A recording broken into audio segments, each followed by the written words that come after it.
I have no idea. I have to ask him what he meant. Yun na muna siguro. Yes. So yung kahapon walang ganung napag-usapan sa lounge, ma'am, sa inyo ng majority block. Wala po ganun.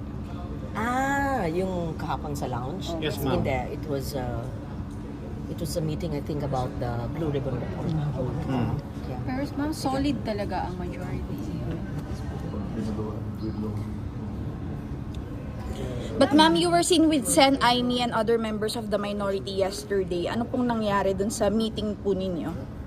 Saan? Nagkaroon po kayo ng meeting yesterday, People ma'am, come before in the and out session. of session. I was here the whole time.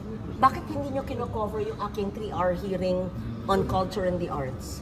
Ba't hindi ganito kaigting ang inyong interest Kasi on the establishment of the Department of Culture? That's my passion.